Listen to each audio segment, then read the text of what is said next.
Das Voltron ist geöffnet. Nikola Tesla hat den Hebel umgelegt.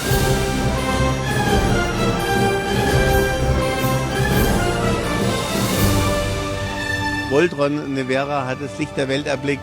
Eine unfassbar schöne Achterbahn und ich kann es kaum erwarten, euch auf der Bahn zu sehen.